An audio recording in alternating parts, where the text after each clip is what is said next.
donde si buscáis algún libro de estudio sobre los salmos, os dirán que este salmo es mesiánico, es decir, que trata en gran parte, si no en todo él, acerca del Mesías, del ungido que había de venir, y que quizá incluso es uno de los salmos que más se repite en el Nuevo Testamento.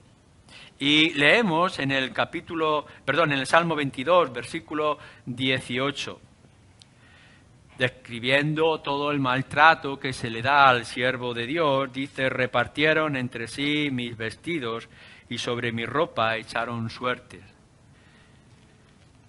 Lo que nos está diciendo Juan es, fijaros bien en este detalle, lo que está ocurriendo con los soldados es el cumplimiento profético que estaba anunciado en las Escrituras.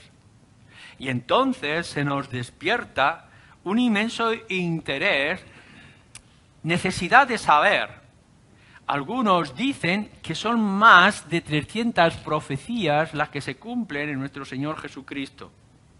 Siendo algo más prudentes, podremos decir que 200 profecías se cumplen en el Señor Jesucristo.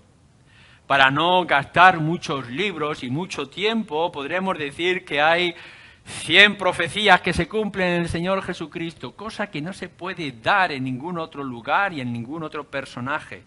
Lo que está ocurriendo allí no es un acontecimiento más en la historia, sino es algo que ya había estado señalándose desde la antigüedad y que se estaba cumpliendo en los más mínimos detalles. No es únicamente que nos diga la Escritura, como en el Salmo Isaías 53, que habría de venir alguien y que debería de morir por el pueblo. No es solamente esta idea acerca del Señor Jesucristo, sino que hablando del nacimiento, del lugar del nacimiento, de ciertos detalles a lo largo de su vida, de las monedas por las cuales iba a ser vendido, incluso, nos dice Juan, el hecho de que una túnica no fuera rota y fuera sorteada, ya estaba señalado que debería de ocurrir. No miréis la cruz como algo que ocurrió y no se esperaba. Jesús estaba cumpliendo todo lo que se anunciaba en las Escrituras. Pero no es esto lo que yo quiero enfatizar, que está ahí y deberíamos dedicar tiempo. El cumplimiento de la palabra de Dios en el Señor Jesucristo en todos los detalles es una convicción necesaria para las mentes obtusas de que el Hijo de Dios es el prometido y el único camino. Si alguien quiere contraatacar o negar, tendremos que ir. Está evidenciado, está cumplido, está anunciado en todos sus detalles. No, lo que yo quiero ver es a nuestro Señor Jesucristo desnudado de toda su gloria y majestad. Volvemos otra vez al apóstol Pablo en Filipenses capítulo 2, en el Salmo 22 que hemos leído, versículo 6 también lo hace. Pero vamos a Pablo en Filipenses, cuando nos está describiendo acerca de la humillación y exaltación de nuestro Señor Jesucristo.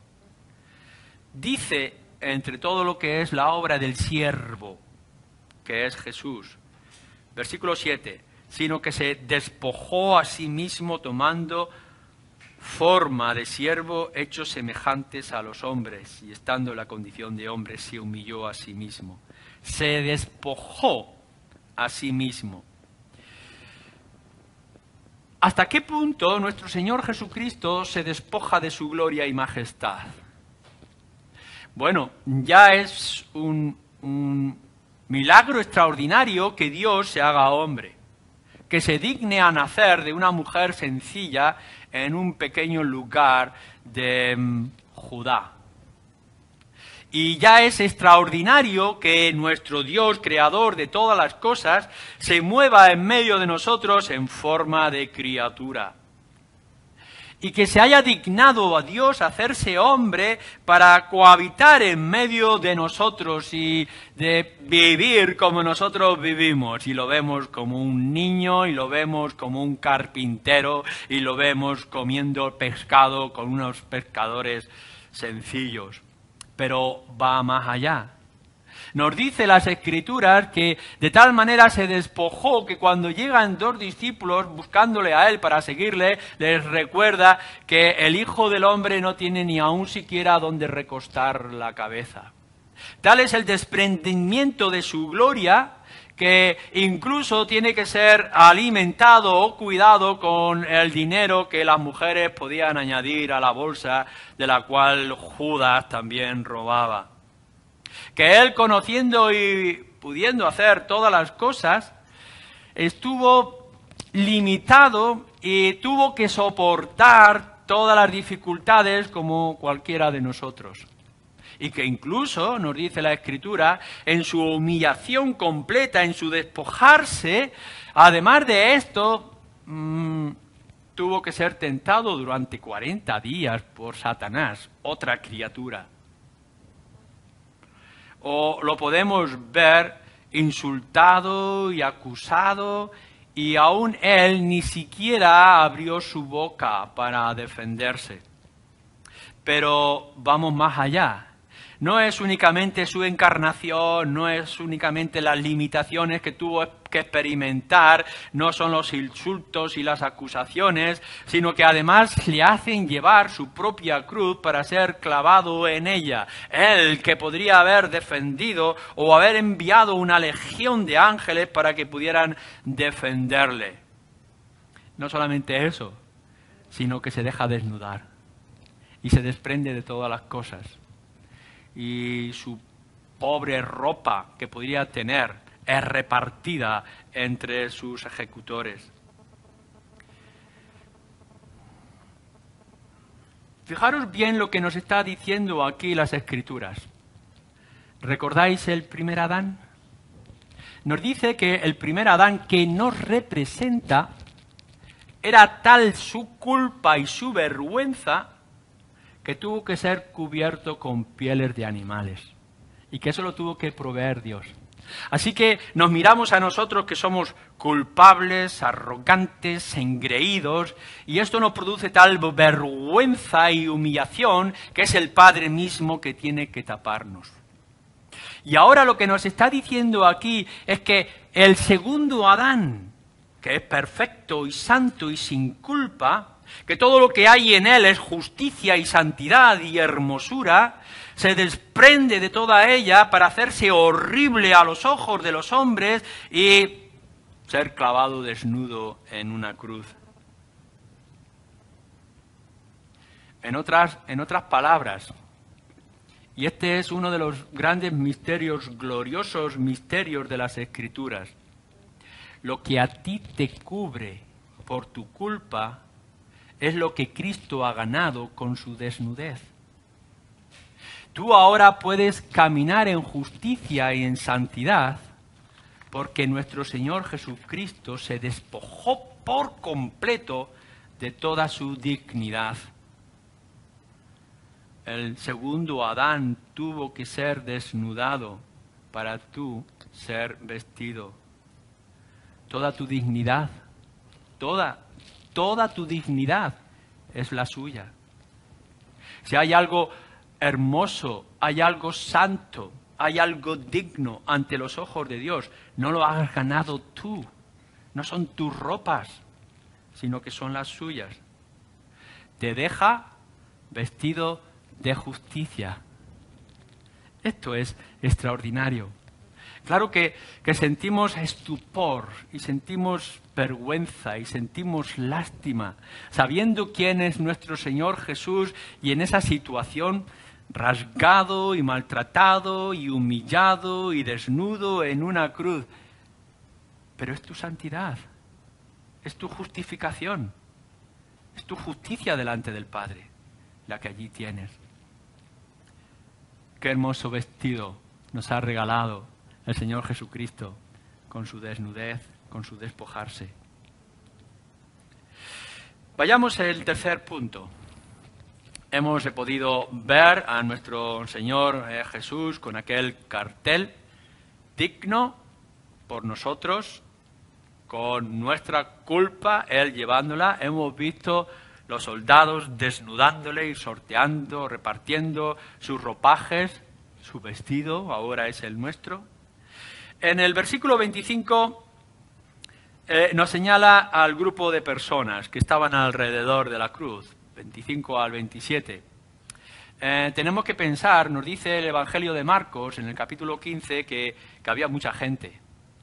Y era gente que pasaba o gente que estaba allí de lejos mirando y gente que pasaba y le injuriaba, se burlaba de él. Por ejemplo, si leéis en el Evangelio de Marcos, nos dice que los pasaban por allí, se burlaban. Anda, pero este no era el que estaba el otro día en el templo, este no era el que decía que pues que se salve a sí mismo, que haga algo extraordinario ahora. Así que en el capítulo 15, versículo 29, se burlaban de él esperando que hicieran alguna cosa. No acercándose mucho, por si acaso se manchaban de sangre, pero allí estaban, con sus burlas. Después nos dice también el Evangelio de Marcos que estaban los sacerdotes que también le injuriaban. Lo habían hecho antes, azuzando a la multitud para que dijeran crucifícale. Y allí estaban los sacerdotes con sus ropajes y sus adornos diciendo, este era el que decía que iba a tomar el dominio de Israel y que iba a ser la esperanza de Israel. Y también se burlaban de ellos. Nos señala también en el versículo 32 los ladrones. Haz algo, estamos aquí los tres en plena agonía, un ladrón diciendo al otro, pues no era este, vamos a hacer alguna cosa, haz tú algo, sálvanos, baja de la cruz. El Evangelio de Lucas también nos habla cómo le injuriaban los soldados. A ver lo que dice, ¿qué es lo que nos está diciendo? Parece que está diciendo tal cosa, vaya también. Y hay una burla constante, nos describe. Pero en toda nuestra escena de lo que estamos viendo allí, lógicamente había otro grupo, hombres y mujeres temerosos, los discípulos que se habían apartado y estaban lejos, y las mujeres que nos da la sensación por los evangelios que se acercan y se alejan, pero que están llorando y que permanecen cerca. No es únicamente estas 4 mujeres, porque nos dice el Evangelio de Mateo, capítulo 27, que había muchas. No eran unas cuantas mujeres, sino que había muchas mujeres. Pero, por alguna razón, los evangelios, y en particular aquí Juan, nos señala a estas 4. Quizá por lo significativo que son, quizá porque eran madres de algunos de los discípulos. Es interesante que los discípulos no se nombran y 2 de sus madres sí se nombran. Es curioso que podamos tener allí aquella mujer que había sido librada de 7 espíritus, no era adúltera, sino que había sido librada de 7 espíritus, también señalada por los 4 evangelios. Yo creo que una de las cosas que tenemos que destacar es el poder silencioso de las mujeres en la historia de la Iglesia y también en la redención.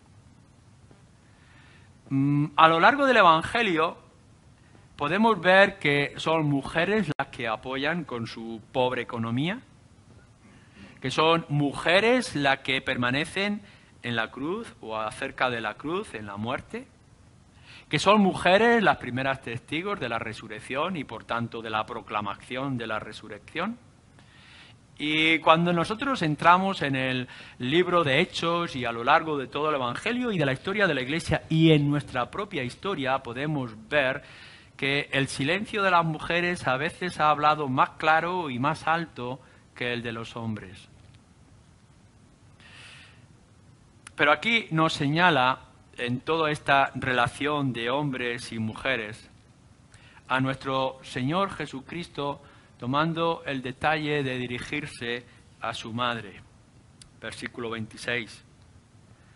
Cuando vio Jesús a su madre y al discípulo a quien él amaba, que estaba presente, dijo a su madre, «Mujer, he ahí tu hijo». Después dijo al discípulo, «He ahí tu madre». Y desde aquella hora, claro está, entendemos, el discípulo recibió a María en su casa.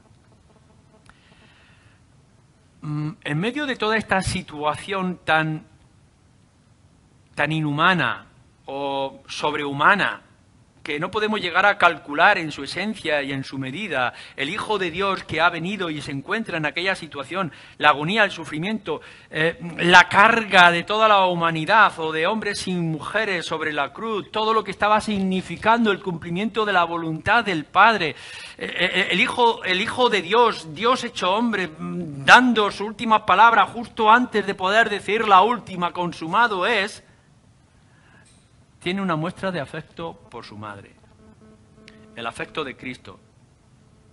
La manera de organizar, de disponer para su madre. Sabemos que el Señor Jesús es el primogénito, es el mayor de la casa, que hay otros hermanos y otras hermanas. Claro, en la época y las circunstancias que vivían, las hermanas no tenían ningún tipo de capacidad, autoridad era cosa de los varones. Pero los otros varones no solamente es que eran menores, sino que nos dice en otra parte de los evangelios que ni aún sus hermanos creían en él. Así que a la hora de nosotros analizar, cuando María, que analizaba todas las cosas en su corazón, podía estar pensando qué va a ser, qué va a ocurrir, dónde voy a ir, quién me va a recoger. ¿Sería una mujer de unos 50 años, 40 y tantos años? Y nuestro Señor Jesús le dice a su madre, no, Juan, el que amaba al Señor, entendemos que era Juan, que Él te recoja, que estés en su casa. Juan, trátala como si fuera tu madre. Lo que es importante para nosotros es que el afecto fraternal o carnal de madre e hijo es superado por el afecto espiritual. Podría haber dicho, bueno, hijos tiene que cuiden de ella, mis hermanos están en la carpintería, pues que sigan cuidando de ella. No, en esta hora es lo espiritual, lo más importante. Juan, tú ahora serás el responsable. En cierta ocasión, cuando alguien le dijo, tu madre y tus hermanos están ahí esperándote que termines de hacer tus asuntos, Jesús, de milagros y sanaciones, etcétera, están ahí esperándote. ¿Quién es mi madre y mis hermanos? Aquellos que hacen la voluntad de mi Padre. Tenemos que pensar que para el Señor Jesucristo, en ese momento, de alguna forma, está diciendo, termino todos mis lazos carnales aquí. Esto no es lo importante. Yo no he venido o no estoy porque sean mis hermanos, mi hermana, o el negocio familiar o los asuntos del pueblo. Yo ya he cumplido mi tarea que me encargó el Padre. Aún así, a mi madre la dejo en las manos. Fijaros lo que nos dice el Evangelio de Lucas, capítulo 2.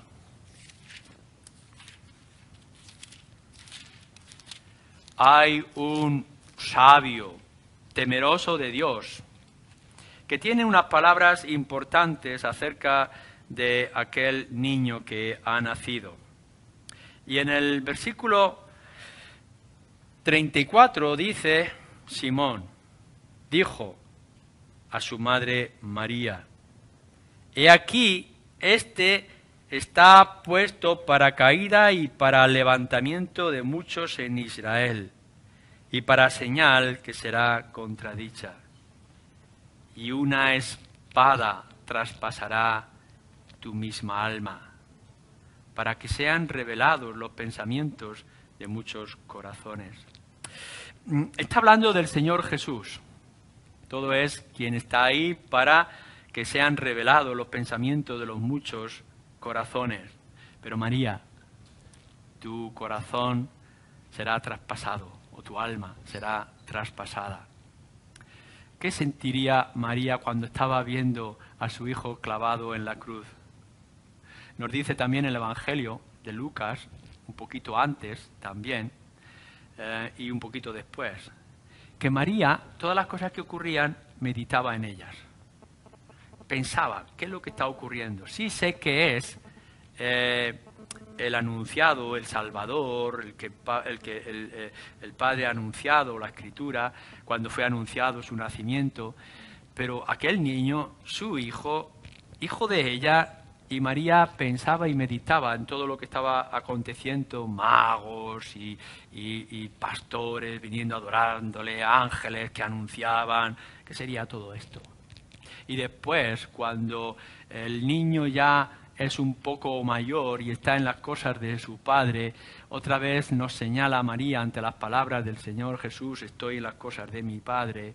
María pensaba y meditaba de estas cosas en su corazón. Y aquí ahora tenemos a María, una espada traspasa su alma. ¿Dónde encontrará consuelo? ¿Quién la va a fortalecer? ¿Quién la va a cuidar? Está herida. Su hijo está en una cruz. Y está insultado y maltratado. Si lo conocieran, si lo hubieran visto de niño, de joven, si hubieran visto alguna señal contradictoria u ofensiva. Pero ¿cómo es él? ¿Por qué él? ¿Qué es lo que está ocurriendo? Tendría que haber esa espada y ese dolor. ¿Dónde encontrar consuelo? ¿En sus hijos o en el pueblo de Dios? En Juan. María, oh madre, he aquí tu hijo. No penséis en ninguna manera que María es nuestra madre, como nos dicen otros.